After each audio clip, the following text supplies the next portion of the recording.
Class 8 তোমাদের English Ray Martin question ব্যাংকে বাল্য গার্লস হাই স্কুলের পার্ট 1টা তো করিয়ে দিয়েছি। যারা এখানে দেখোনি, দেখো উপরে আই বাটনে ক্লিক করে দেখতে পারো, বা নিচে ডেসক্রিপশান বক্সে লিঙ্ক দেওয়া আছে, তোমরা সেখান থেকে দেখে নিতে পারো। এবার পার্ট 2টা দেখে নাও, আনসিন এবং গ্রামারটা দেখো। আনসিনটা পড়ছি। The leaning tower of Pisa in Italy is a famous structure because ইটালির পিসার যে লিনিং টাওয়ার সেটা হচ্ছে খুব বিখ্যাত, কারণ it is not vertical and leans at about 3.97 degrees to the ground. এটা হচ্ছে উল্লম্ব নয়, বরং 3.97 ডিগ্রি মাটির দিকে ঝুঁকে রয়েছে। It is actually the bell tower of the cathedral of the city Pisa. এটা পিসার যে বেল টাওয়ার, অর্থাৎ মানে এক ধরনের টাওয়ার। এখানে ক্যাথেড্রাল কথার অর্থ হচ্ছে বড় গির্জা, অর্থাৎ এটা হচ্ছে পিসার একটা বড় গির্জা। Although it was design to stand straight, যদিও এটাকে ডিজাইন করা হয়েছিল সোজাভাবে। The tower began leaning to the south west, কিন্তু টাওয়ারটা যখন তৈরি করা হচ্ছিল পরপর কী হচ্ছিল, দক্ষিণ পশ্চিম দিকে ঝুঁকে যাচ্ছিল। সুন after the outset of its construction in 1173, অর্থাৎ 1173 সালে যখন এটাকে তৈরি করা শুরু হয়, পরপর যখন তারা তৈরি করছিল পরপর এটা একদিকে অর্থাৎ দক্ষিণ পশ্চিম দিকে ঝুঁকে যাচ্ছিল। And took nearly 200 years to finish, এবং এটাকে শেষ করতে প্রায় 200 বছর সময় লেগে গিয়েছিল। ঠিক আছে। The height of the tower is 55.86 metre from the ground on the low side and 56.67 metre, অর্থাৎ এখানে হাইটটা বলা হয়েছে 55.86 হচ্ছে হাইট, আর হচ্ছে লো সাইড থেকে 55.67 meters on the high side. The tower weighing about 14,500 tons, তার ওয়েটটা এখানে বলা হচ্ছে। হ্যাজ 8 ফ্লোর্স, 8টা ফ্লোর রয়েছে, অ্যান্ড 294 স্টেপস, এবং 294টা স্টেপ রয়েছে। The construction was subsequently halted for almost a century because, কনস্ট্রাকশানটা অর্থাৎ এই যে মানে এই যে বিল্ডিংটা বানানো হচ্ছিল পরবর্তীকালে প্রায় 100 বছর বন্ধ ছিল। And the Pisans were continually engaged in battles with, কারণ এখানে যুদ্ধ হচ্ছিল কার সঙ্গে, জিওনা, লুকা অ্যান্ড ফ্লোরেন্স। তো এদের মধ্যে যুদ্ধের জন্য এই টাওয়ারটা প্রায় 100 বছর বন্ধ ছিল কাজ। In 1272 the construction resumed under Giovanni, এবং তারপরে 1272 সালে জিওভানি ডি সিমোনির নেতৃত্বে এটা শুরু হয় আবার। দ্য আর্কিটেক্ট, তিনি একজন আর্কিটেক্ট, তার নেতৃত্বে আবার এই কনস্ট্রাকশানটা আবার চালু করা হয়। In an effort the compensate for the tilt, the engineers build the upper floors with one side taller than the other. তারা খুব কষ্টের মধ্যে দিয়ে বা পরবর্তীকালে এটাকে যখন তৈরি করা হয়, তার একদিক ছিল লম্বা এবং অন্যদিকের থেকে একদিকে একটু লম্বা করেই তৈরি করা হয়েছিল। Because of this the tower is curved, এবং তার কারণেই টাওয়ারটা আঁকামাঁকা। ঠিক আছে। The reason of leading is the uneven setting on the of the buildings foundations in the soft ground. তাহলে এই যে ঝোঁকার কারণটা হচ্ছে নরম যে ভূমিভাগ, তার জন্যই।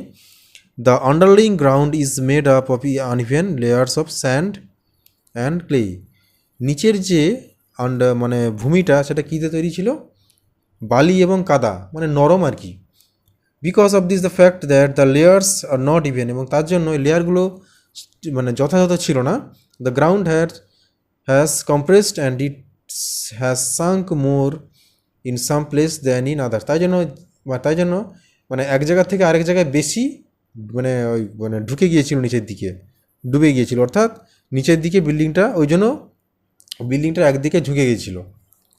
ঠিক আছে। তারপর দেখো, by 1990 the tilt of the tower had reached 5.5 degree. তারপর 1990 সালে টাওয়ারটার 5.5 ডিগ্রি বেঁকে উঠলো, মানে বেঁকে গিয়েছিল। প্রথমে কত ছিল, 3.97 ডিগ্রি।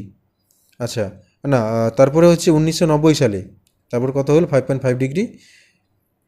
তারপরে দেখো, the structure was stabilised by remedial work between 1993 থেকে 2001, এবং স্ট্রাকচারটা একটা জায়গায় এসেছিল 1993 থেকে 2001 সালে যে কাজ হয়েছিল তার মধ্যে মানে ওই যে টাওয়ারটা একটা ঠিকঠাক যথাযথ জায়গায় এসেছিল, which reduced the tilt to 3.97 degree, যেটা কিনা 3.97 ডিগ্রি রিডিউস করেছিল, কমিয়ে দিয়েছিল। তো এই ছিল তোমাদের মোটামুটি একটা আনসিন। তো দেখো কম সময়ের মধ্যে এতগুলো লাইন তোমাদের বোঝানোর চেষ্টা করলাম। তো দেখো, আশা করছি তোমরা মোটামুটি এটা বুঝতে পেরেছো যে এখানে একটা টাওয়ারের কথা বলা হয়েছে, ক্যাথেড্রাল অফ দ্য সিটি পিসা টাওয়ারের কথা বলা হয়েছে, এবং সেটা কেন হচ্ছে ঝুঁকে গিয়েছিল, কী কারণ, কত সালে তৈরি হয়েছিল, এটসেট্রা এটসেট্রা। তো এগুলো তোমাদের একটা মোটামুটি আলোচনা করিয়ে দিলাম। এখান থেকে প্রশ্ন উত্তরগুলো দেখে নাও। প্রথমে হোয়াই দেওয়া আছে, the Pisans were persistently engaged in battles with Genoa, Lucca and Florence. What the দেখো the construction was subsequently halted for almost a century.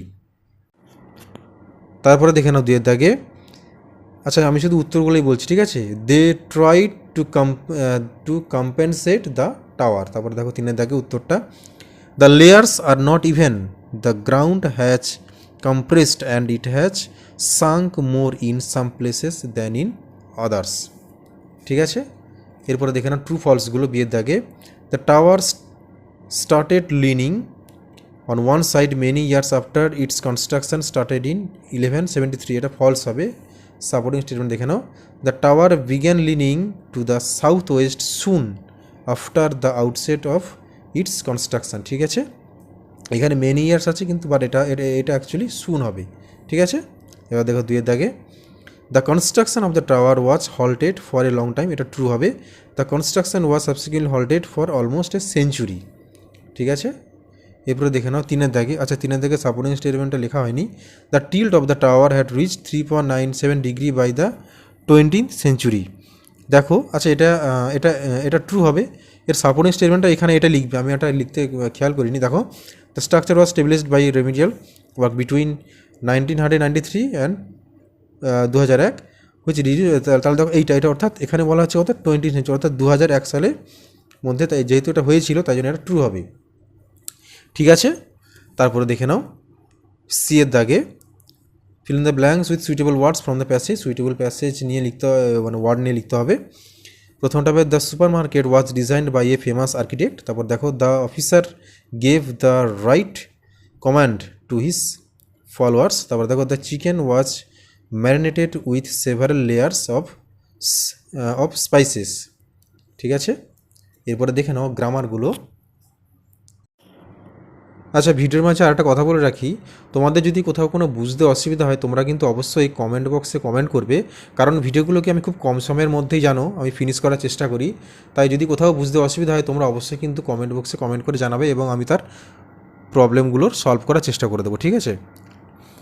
দেখো এবার fill in the blanks with the correct forms of the verb. আচ্ছা, four persons were killed when a matador van collided with a scooter last night, the driver of the matador van has been arrested, ঠিক আছে। তারপরে দেখে নাও articles and prepositions. William Shakespeare was born on April 23, 1564 in the village of Stratford upon in the country of Warwickshire, ঠিক আছে। তারপরে দেখো do as directed, joining করতে বলা হয়েছে রিলেটিভ ক্লজ দিয়ে। দেখো, this is the house Utpal Dutt lived here, তাহলে this is the house where Utpal Dutt lived, ঠিক আছে। তারপর দেখো, the president governs our country, এটাকে ভয়েস করতে হবে, তাহলে our country is governed by the president, ঠিক আছে। তারপর দেখে নাও 3 দেখে, Raja said oh how cold the wind is, এটাকে ন্যারেশন করতে হবে, তাহলে Raja exclaimed with surprise that the wind was very cold, ঠিক আছে। তারপর দেখে নাও 4 দেখে, the child saw the strange man, the child ran away, এটা কী করতে হবে, অ্যাডভার্ব ক্লজ দিয়ে জয়েন করতে হবে। The child ran away because he saw the strange man, ঠিক আছে। তারপরে দেখে নাও অ্যান্টোনিমস করতে বলা হচ্ছে, হিজ হ্যান্ডরাইটিং ইজ, এখানে লেজিবল আছে, এখানে হবে ইলেজিবল, ঠিক আছে। তারপরে 6 দেখে দেখো, এই মোস্ট ইম্পর্ট্যান্ট কোশ্চেন, আনসিন থেকে সিনোনিমস খুঁজে নিয়ে লিখতে হবে। দেখো, বিগিন এগেইন অর রিস্টার্টেড, এটা হবে রিজিউমড, আর আপরাইট অর ইরেক্ট, এটা হবে ভার্টিক্যাল। তো প্রিয় ছাত্রছাত্রীরা, তোমাদের দেখো পার্ট 2 তোমাদের 16 নম্বর স্কুলে পার্ট 2টা আপাতত শেষ হলো, ঠিক আছে। তোমাদের আনসিন এবং গ্রামারগুলো দিয়ে শেষ করলাম। তো তোমরা ভালো করে 1 থেকে তাহলে 16 পর্যন্ত স্কুল কমপ্লিট করো, এরপরে আসবো 17 নম্বর স্কুল নিয়ে। তো আমি কিন্তু ভিডিওগুলো আমি বারবার ধরেই বলছি, ভিডিওগুলো আমি অল্প সময়ের মধ্যে কভার করার চেষ্টা করি। তাই কোথাও যদি তোমাদের বুঝতে অসুবিধা হয় তোমরা অবশ্যই কমেন্ট বক্সে কমেন্ট করে জানাবে, আমি সেই প্রবলেমগুলো সলভ করে দেবো। তো চলো ঠিক আছে, ভালো করে প্র্যাকটিস করো, এরপরে আসবো তারপরের স্কুল নিয়ে, অর্থাৎ 17 নম্বর স্কুল নিয়ে।